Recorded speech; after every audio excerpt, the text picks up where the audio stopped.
feelings are like ocean waves. They've got a beginning and a peak and an end, and then they ebb away. Like, you just got to ride them out, you know? But people are afraid of drowning.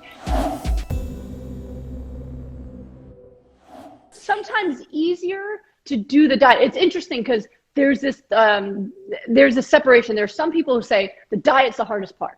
I'm a food addict. Everyone's a food addict. I was a food addict. It's all right, right? So like I have cravings and all this stuff. And I if I don't eat to quell my feelings, I have to feel my feelings. And what am I going to do, right? So some people think the diet's the hardest part. Then I meet these people who are like, diet I can do, just don't make me like do feelings stuff. And we got to do all of that. We got to integrate. You know, if you don't feel your feelings, you store them. And then that's when they can damage you. You know, yes. If you gotta cry, like I just talked about grandma, I cry all the time. Like, just let feelings come through you. They don't own you. They're not overpowering you. You won't drown in them. Okay. I always teach them, like, feelings are like ocean waves. They've got a beginning and a peak and an end, and then they ebb away. Like, you just got to ride them out, you know?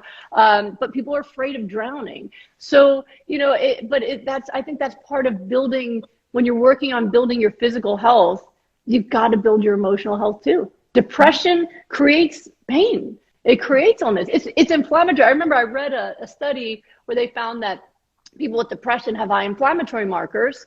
And so the scientist was like, maybe we should give people with depression steroids. I'm like, no, like, stop it.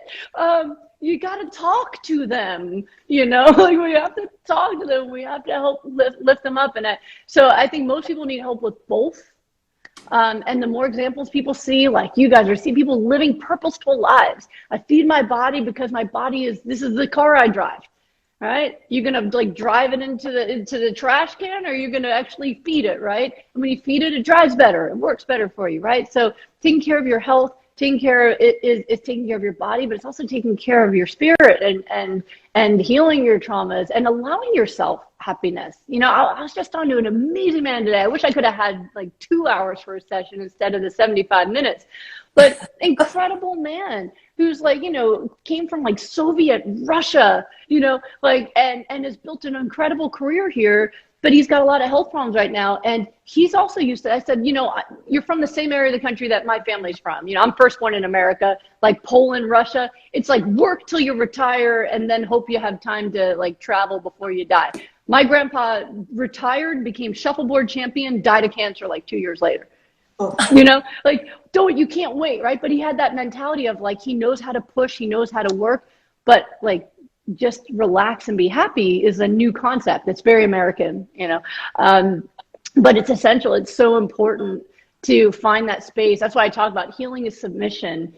You can't force it. You just have to find your peace and joy, eat well, and your cells will do the work, you know. But that's, I think, a hard concept for a lot of people, is like letting it happen versus like, I can just force it somehow, you know. I love it. You got to feel it to heal it, you guys. You hear that? I like that. Is that? Did you just make that up? You got to. I don't know if I made it up or seen it somewhere, but you said it in your words. You got to feel it to heal it. Yeah, but you did it with a dance. You got to feel it to heal it. You got to feel it to heal it. I mean, you guys, from food. I might start doing that. You do. From food, fitness, and feelings. Seriously, all those FFF, food, fitness, feelings. You got to feel it to heal it, you guys.